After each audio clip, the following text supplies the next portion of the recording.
The screaming started at 3:47 a.m. on my first night. I checked my watch twice to be sure because time seemed to move differently in that place. The sound came from somewhere deep in the building, muffled by concrete and steel, but still loud enough to make my hands shake as I tried to focus on the assembly line. "Don't worry about that," Sarah said, not looking up from her station. "You'll get used to it." But I knew I never would. The sound wasn't mechanical, it was human, desperate, and it went on for exactly 3 minutes before cutting off abruptly. When I asked Marcus about it during break, he just handed me a cup of coffee and changed the subject. I should explain how I got there. The job appeared in my email without warning, promising $12 an hour for night shift work. No experience required, just reliability and discretion. The address was Highway 47, a stretch of road I drove every morning on my way to temp work downtown. During daylight hours, that location was nothing but an empty lot. Weeds, broken concrete, rusted fence posts marking the boundaries of some long-dead business. I'd driven past it dozens of times without giving it a second thought. Just another casualty of our town's slow economic death. But at 11 p.m. sharp, everything changed. The air grew thick and heavy, and a massive red building materialized where the empty lot had been. Not like it was being built, like it had always been there, and I was just now able to see it. Loading docks, industrial windows, workers in coveralls moving with purpose. Marcus met me at the entrance. Tall, thin, professional in his supervisor's jacket. "You must be here about the position," he said, checking his watch. "Right on time. I like punctuality in my workers." The inside looked like any other factory. Conveyor belts, machinery, the familiar smell of oil and metal. Workers moved between stations with practiced efficiency. Nothing obviously wrong. Nothing that would explain the unease creeping up my spine. "What do you manufacture here?" I asked, as we filled out paperwork in Marcus's office. "We handle transport logistics," he replied, "moving specialized cargo for particular clients. Your job is quality control. Inspect incoming shipments, verify documentation, ensure everything meets specifications." The work seemed simple enough. Crates arrived on trucks throughout the night, and I checked them against shipping manifests. Most were standard industrial containers, wooden boxes reinforced with metal bands about the size of coffins. They were always sealed, always heavy, and always marked with the same symbol, a red triangle with 3 curved lines inside. "What's in them?" I asked Sarah during our first break together. "Above our pay grade," she said, sipping coffee from a thermos. "Marcus handles the technical details. We just make sure they're properly secured for transport." The crates moved through the factory on a precise schedule. Quality control first, then documentation, then loading onto outbound trucks. The whole process took exactly 4 hours per shipment. I timed it carefully. 11 p.m. arrival, 3 a.m. departure, like clockwork. It was during the third night that I heard the first scream, a long, agonized sound that seemed to come from everywhere and nowhere. It lasted exactly 3 minutes, then stopped so abruptly that I wondered if I'd imagined it. But the look on Sarah's face told me she'd heard it too. "Equipment malfunction," she said quickly. "The machinery gets loud sometimes." But I'd worked in factories before, and I knew the difference between mechanical noise and human voices. What I'd heard was definitely human and definitely in pain. I started paying closer attention to the crates. They were all the same size, all the same weight, all marked with that strange symbol. But some of them were different in subtle ways. Scratches on the wood that looked like they'd been made from the inside. Stains that could have been anything but looked suspiciously like blood. The worst part was the temperature. Some crates were warm to the touch, radiating heat like they contained something living. Others were cold enough to frost over in the humid factory air. And a few, maybe one in every dozen, seemed to vibrate slightly, as if something inside was moving. "Don't touch the merchandise," Marcus warned me when he caught me examining a particularly warm crate. "These shipments are extremely valuable. Any damage comes out of your pay." I wanted to ask more questions, but something in his tone warned me off. The job paid well, and I needed the money desperately. My rent was due in 2 weeks, and I had maybe $40 to my name. The screaming became more frequent, always at the same time, 3:47 a.m., and always lasting exactly 3 minutes. Different voices, different levels of desperation, but always human, always in pain. I started wearing earplugs, but the sound seemed to bypass my ears entirely and echo directly in my brain. "Where do the outbound trucks go?" I asked Sarah one night. "Different places," she said, but she wouldn't meet my eyes. "Marcus has the delivery schedules. We just handle the loading." I decided to find out for myself. After my shift ended at 6 a.m., I hid in the parking lot and watched the last truck of the night pull away from the loading dock. It was a refrigerated semi, unmarked except for a small red triangle decal on the driver's door. I followed it to the highway, keeping my distance. The truck headed north toward the state line, moving at exactly the speed limit. But when it reached the county border, something impossible happened. The truck simply vanished. Not gradually, not like it had driven away. It just ceased to exist. I pulled over and stared at the empty road. No tire tracks, no sign that a truck had ever been there, just asphalt and painted lines stretching into the distance. I drove back to the factory location, but it was gone too. Just the familiar empty lot, weeds and broken concrete in the morning light. The next night, I arrived early and walked the perimeter of the lot. The ground was soft in places, marked with tire impressions that would be gone by morning. Whatever was happening here left traces, but only for a few hours after the factory disappeared. At 11 p.m., the building materialized as always. But this time, I was ready with questions. I cornered Marcus in his office and demanded answers. "What's really in those crates?" I asked. Marcus looked at me with tired eyes. "Nothing you need to worry about. Your job is quality control, not inventory management." The screaming is none of your business. His voice was sharp, final. "You're here to work, not to ask questions. If you can't handle that, there are plenty of other people who need jobs." The threat was clear. I could keep my mouth shut and keep working, or I could lose the best-paying job I'd ever had. The choice should have been obvious, but the screaming was getting worse. More frequent, more desperate, more human. I started keeping a notebook, recording everything I observed. The crates arrived in groups of 12, always at 11 p.m. The warm ones were loaded first, the cold ones last. The ones that vibrated were handled with extra care, never tilted or jarred during transport. Most importantly, I noticed a pattern in the screaming. It always started when the warm crates were being loaded onto the outbound trucks. As if the movement triggered something inside, something that could feel what was happening to it. The thought made me sick. I tried to push it away, tried to focus on the work and the paycheck, but the evidence was mounting. The crates were the right size to hold human bodies.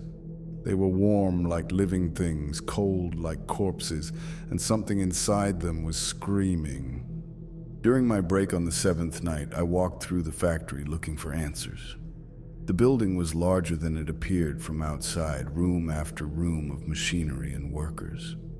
But I couldn't find where the crates came from or where they went after leaving the loading dock. I found a door marked "Receiving" and tried to look inside. The room beyond was dark and vast, filled with crates stacked from floor to ceiling, but I couldn't see any details.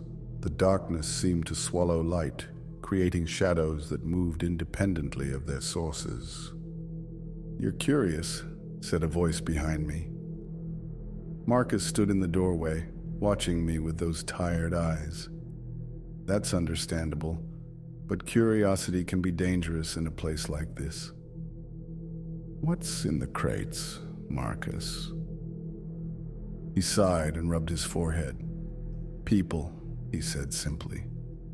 "People who won't be missed. People who made choices that led them to us." The admission hit me like a physical blow. I'd suspected, but hearing it confirmed made everything real. "You're trafficking people."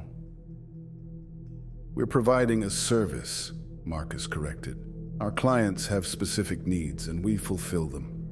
The subjects are selected carefully: homeless individuals, addicts, people with no family connections.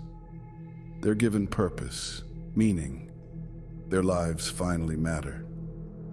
I backed away from him, horrified. "You're talking about kidnapping, murder. I'm talking about business." His voice remained calm, professional. "Supply and demand. Our clients pay extremely well for healthy specimens, and we provide them. Everyone benefits." "What happens to them?" Marcus smiled, but it didn't reach his eyes. "That depends on the client. Some are used for research, others for entertainment. A few become part of something larger. But that's not your concern." I thought about the screaming, the warm crates, the desperate sounds that lasted exactly 3 minutes. They're still alive when you ship them. Of course, dead merchandise has no value. Our clients want fresh product, undamaged and responsive. We take great care to ensure quality. The casual way he discussed human trafficking made my stomach turn. These weren't products or merchandise. They were people, living, breathing, suffering people who had been reduced to cargo. "I can't be part of this," I said. Marcus nodded as if he'd expected this reaction. "That's your choice. But remember, you've been working here for a week. You've handled the merchandise, processed the paperwork, helped load the trucks. You're already part of it." The implications were clear. I was complicit, whether I wanted to be or not. I'd taken their money, done their work, enabled their operation. If I went to the police, I'd be confessing to my own participation in kidnapping and human trafficking. "What do you want from me?" I asked. "The same thing I've always wanted. Show up on time, do your job, ask no questions. The pay is good, the work is steady, and you'll never want for anything. All you have to do is accept reality."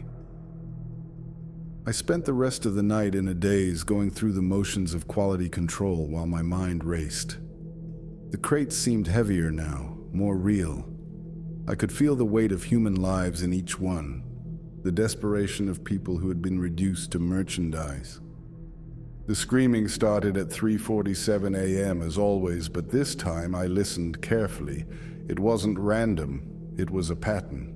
3 short screams, 3 long ones, 3 short again. Someone was trying to communicate, sending a message in Morse code. SOS, help me. I wanted to help, but how could I? The crates were locked and sealed, loaded onto trucks that vanished into nothing. Even if I could free someone, where would we go? The factory only existed at night, and I had no idea where we actually were. After my shift ended, I sat in the empty parking lot and tried to make sense of everything. The factory was real, the work was real, but the entire operation existed outside normal reality. The trucks disappeared, the building vanished, and the only evidence was the warm spots in the ground where it had stood.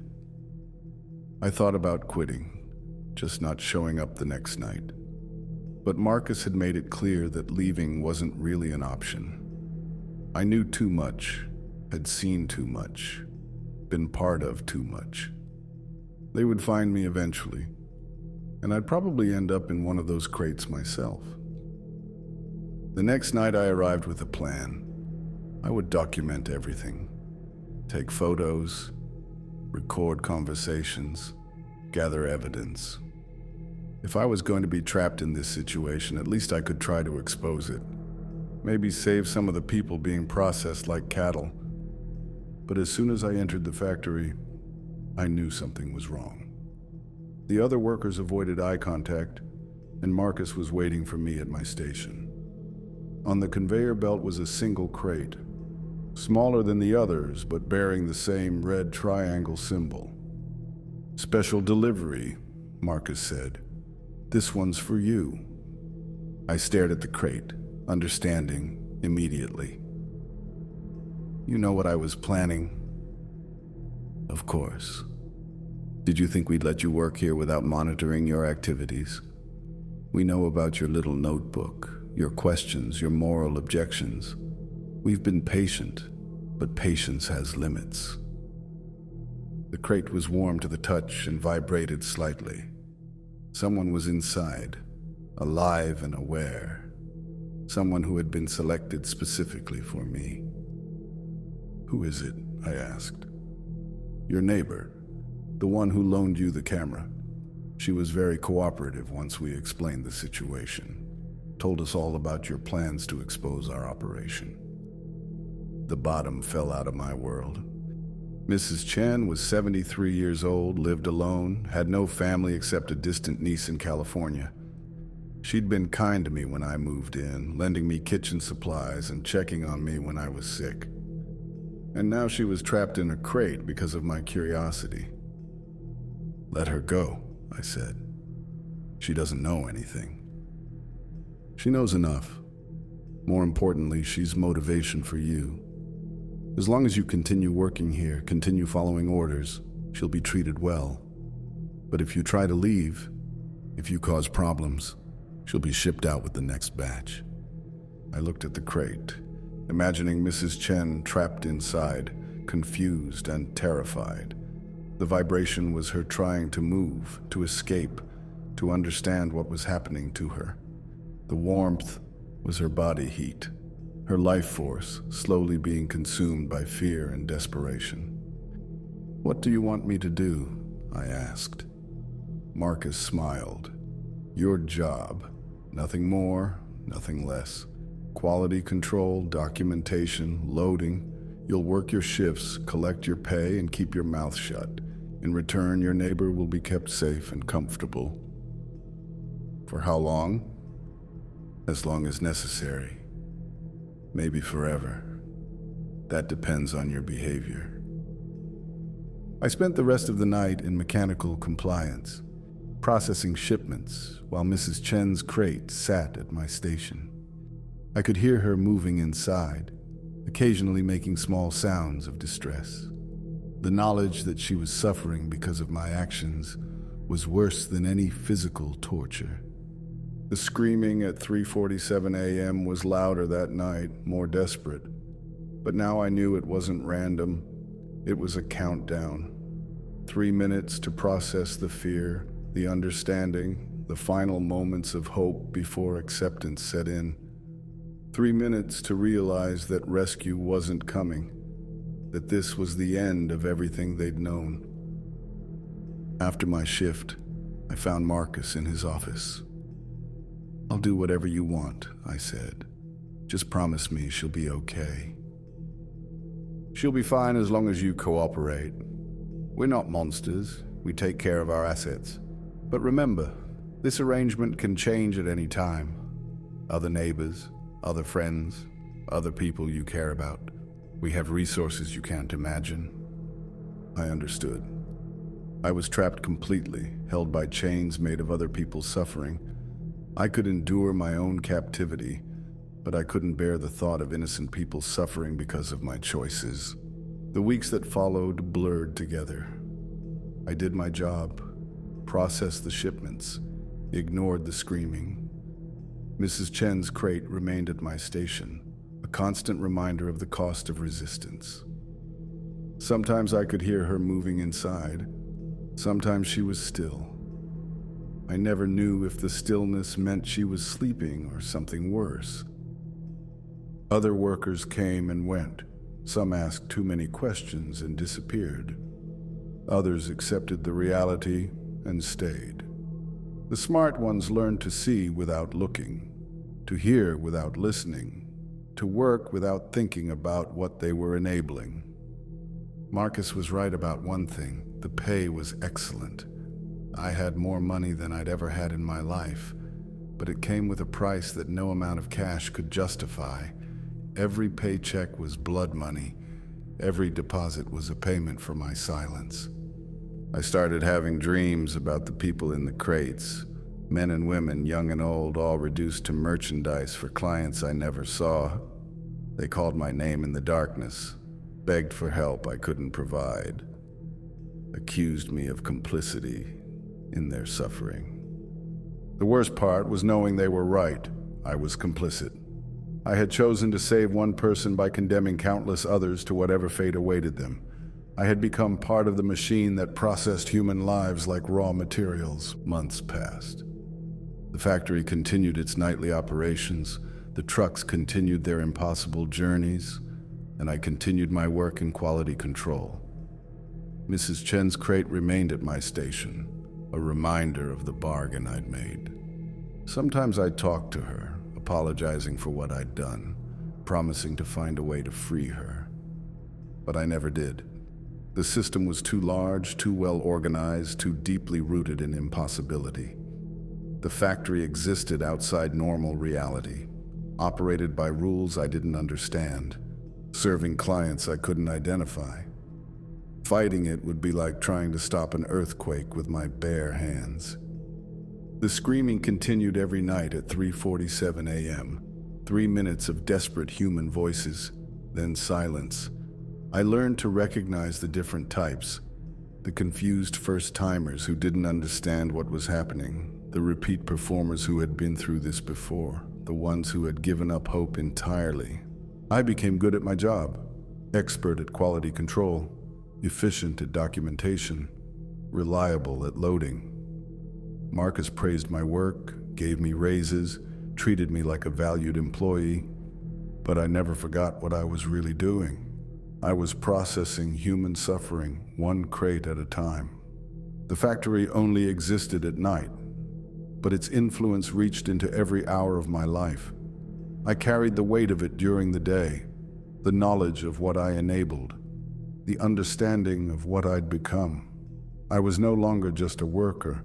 I was a guardian of terrible secrets, a keeper of impossible truths. The factory existed at night, but its shadow covered everything. For 3 months, I lived in that shadow, processing shipments and pretending I couldn't hear the voices calling from inside the crates. But shadows have a way of growing, and eventually they consume everything they touch. The change started small. A new worker appeared one night, a young woman named Jenny, who asked too many questions and looked at the crates with the same horror I'd felt on my first day. I tried to warn her off, to help her accept the reality like I had. But she was stubborn, determined to understand what we were really doing. "These aren't just shipments," she whispered during break.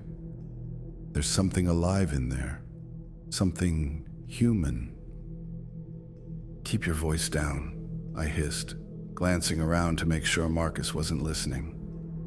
"You don't want to know what's in those crates. Trust me." But I could see the same curiosity in her eyes that had gotten me into this mess. The same need to understand, to help, to do something about the suffering around us. I knew she wouldn't last long. Jenny disappeared after her 5th night. Her station was empty when I arrived for my shift, and Marcus made no mention of her absence. But I knew what had happened. She'd asked one too many questions, pushed too hard for answers, and now she was probably in one of the crates herself. The thought of Jenny trapped in the darkness, confused and terrified, made something snap inside me.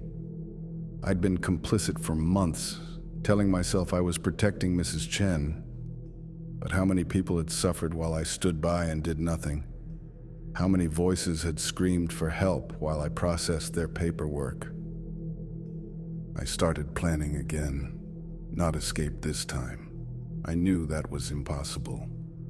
But maybe I could find a way to disrupt the operation, to cause enough chaos to save at least some of the people being processed.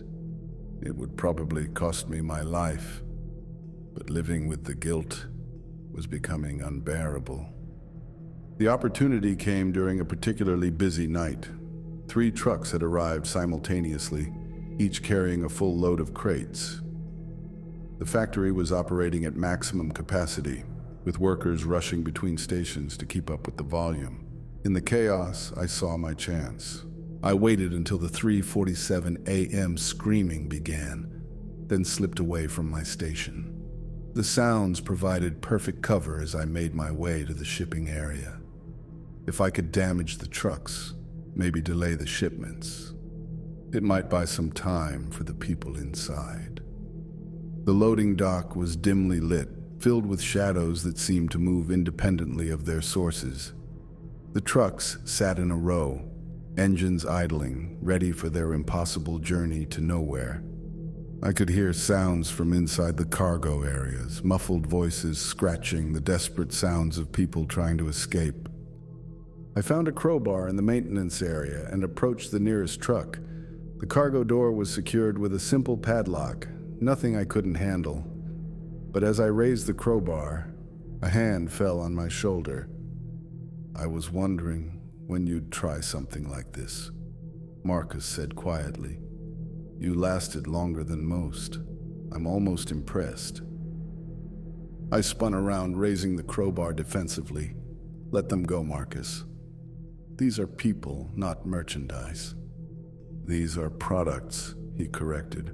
Carefully selected, properly processed, ready for delivery.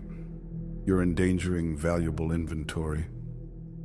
They're human beings. Marcus smiled, that tired smile. They were human beings. Now, there's something else, something useful, something that serves a purpose instead of just taking up space. I swung the crowbar at his head, but he moved faster than should have been possible. The tool flew from my hands and clattered across the concrete. Before I could react, Marcus had me pinned against the truck. I've been patient with you, he said, his voice still calm and professional. I understood your moral objections, your need to feel like you were helping. But patience has limits, and you've reached mine. He gestured to 2 workers who had appeared from the shadows. I recognized them. Long-term employees with that distant look in their eyes. They grabbed my arms and began dragging me toward an empty crate that sat open nearby. You can't do this, I protested. People will notice I'm missing. They'll investigate. Who will notice? Marcus asked. You have no family, no close friends, no meaningful connections. You're exactly the type of person we recruit. Isolated, desperate, forgettable. Your disappearance will be just another statistic. The crate was lined with foam padding and equipped with air holes. It looked comfortable enough, but I knew it was a trap. Once inside, I'd be processed like all the others, shipped to some unknown destination for some unimaginable purpose. Wait, I said, trying to buy time. What about Mrs. Chen? Our deal? Marcus paused. What about her? You said she'd be safe as long as I cooperated. If you ship me out, who's going to protect her? She's already been processed, Marcus said casually. 3 weeks ago, I told you she was being kept safe, not that she was being kept alive. The words hit me like a physical blow. Mrs. Chen was dead, had been dead for weeks while I continued working, continued believing I was protecting her, all my compliance, all my guilt, all my careful cooperation, it had been for nothing. You killed her, I whispered. We processed her, Marcus corrected. She served her purpose, just like you're about to serve yours. The workers forced me toward the crate, but something had changed inside me. The guilt that had paralyzed me for months was gone, replaced by pure rage. Mrs. Chen was dead because of my curiosity, but she was also dead because of their cruelty. I had nothing left to protect, nothing left to lose. I broke free from the workers and ran toward the nearest truck. If I was going to die, at least I could try to free some of the people inside. The cargo door was locked, but I threw myself against it anyway, screaming for the people inside to hold on. The door gave way on the third impact, and I tumbled into the truck's cargo area. It was full of crates, dozens of them, all bearing the red triangle symbol. Some were warm, some were cold, and all of them contained human beings reduced to merchandise. I grabbed the first crate I could reach and started trying to pry it open. The wood was solid, reinforced with metal bands, but desperation gave me strength. I could hear someone moving inside, responding to my efforts with renewed struggling. "Hold on," I shouted. "I'm going to get you out of here." The crate finally gave way, and the lid split open. Inside was a young man, maybe 25, bound and gagged but very much alive. His eyes were wide with terror, but when he saw me, they filled with hope. I pulled off his gag and started working on the ropes around his wrists. "How many of you are there?" I asked. "Dozens," he gasped. "They've been collecting people for months. We're supposed to be shipped to some kind of facility, but nobody knows where." I freed his hands and moved to the next crate. This one contained a middle-aged woman who looked like she'd been crying for hours. Then an elderly man who reminded me of Mrs. Chen. Then a teenage girl who couldn't have been more than 16. "Can you walk?" I asked each of them as I freed them. "Can you run?" They all nodded, though some were unsteady on their feet. I counted quickly. 8 people freed so far, with at least 20 more crates to go. But I could hear Marcus and his workers approaching, and I knew we were running out of time. "Listen to me," I told the freed prisoners. "When I give the signal, you run. Don't look back. Don't wait for anyone. Just run. Get to the highway and flag down the first car you see." "What about you?" the young man asked. "I'm going to free as many others as I can. Now get ready." I moved to the back of the truck and peered out. Marcus and 4 workers were approaching, moving with the calm efficiency of people who dealt with problems like this regularly. They weren't hurrying because they knew there was nowhere for us to go. But they were wrong. The factory might exist outside normal reality, but it still followed some rules. The trucks were real, the road was real, and the people inside the crates were definitely real. If we could get to the highway, maybe we could escape whatever dimensional pocket this place existed in. "Go!" I shouted, and the freed prisoners ran for the exit. They scattered in different directions, some heading for the factory entrance, others disappearing into the maze of machinery and conveyor belts. Marcus's workers tried to follow, but they were outnumbered and caught off guard. I used the distraction to free more people. The teenage girl helped me with the crates, her small hands better at working the latches than mine. We freed 6 more prisoners before Marcus himself appeared at the truck's entrance.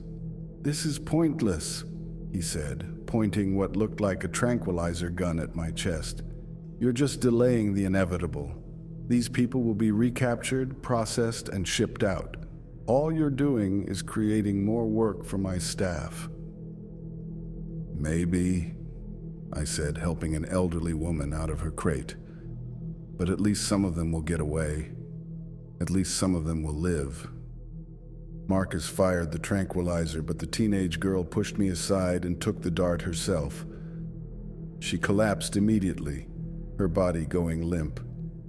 I caught her before she hit the floor of the truck, feeling her pulse slow to almost nothing. "You see?" Marcus said, reloading the gun. "This is what happens when you try to play hero. People get hurt. People die. All because you couldn't accept reality." I looked at the girl in my arms, probably someone's daughter, someone's sister, someone who had trusted me to save her. The tranquilizer was too strong. Her breathing was becoming shallow, her pulse barely detectable. "She's dying," I said. "She's being processed," Marcus corrected. "Just like you will be in about 30 seconds. But 30 seconds was enough. I could hear chaos throughout the factory. Alarms blaring, workers shouting, the sounds of running footsteps and slamming doors. Some of the freed prisoners were still loose, still fighting, still refusing to accept their fate as merchandise. I gently laid the girl down and stood up. "You know what, Marcus? I think you're right. Some people are meant to be processed. Some people are meant to serve a purpose." I rushed him before he could fire again, tackling him to the ground.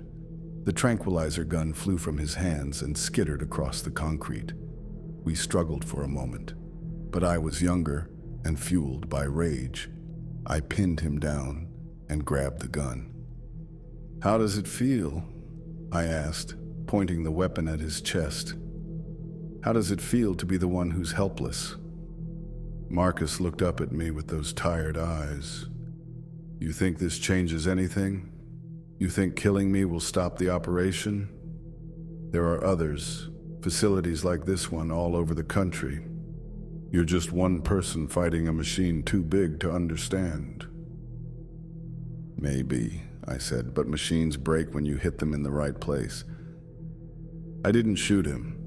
Instead, I ran back to the truck and started systematically destroying the crates. Some were empty now, their occupants freed and running. Others still contained people who were unconscious or too weak to move. I broke open every crate I could find, freeing everyone inside. The factory was in chaos. Workers ran back and forth trying to recapture the escaped prisoners. Alarms continued to blare, and I could hear the sound of sirens in the distance. Somehow, the disturbance was reaching the normal world, attracting attention from outside. I found Mrs. Chen's crate in the corner of the truck, marked with my name on the shipping label. It was cold to the touch, and I knew what I would find inside. But I opened it anyway, needing to see, needing to know. She was there, peaceful in death, her face showing no signs of suffering. They had killed her quickly, probably with the same tranquilizer that had felled the teenage girl. At least she hadn't suffered like the others.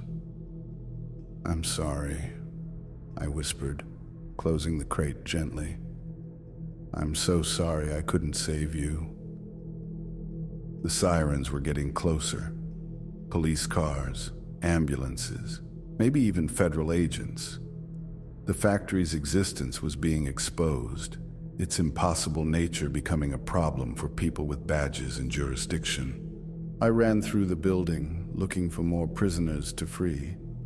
The place was enormous, room after room of crates and machinery and workers with distant eyes. But the alarms had triggered something. The building was becoming translucent, starting to fade back into whatever dimension it normally occupied. I found a final group of prisoners in a holding area near the front of the building. 20 people, all ages, all backgrounds, all waiting to be processed into merchandise. I broke their restraints and pointed them toward the exit.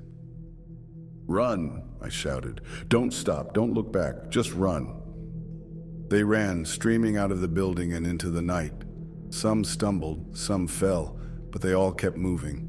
Behind them, the factory continued to fade, its solid walls becoming ghostly and transparent. I was the last one out, emerging into the parking lot just as the building vanished entirely. The empty lot was full of confused people, freed prisoners wandering in the darkness, trying to understand what had happened to them. Police cars were arriving, their red and blue lights cutting through the night. The officers were as confused as everyone else.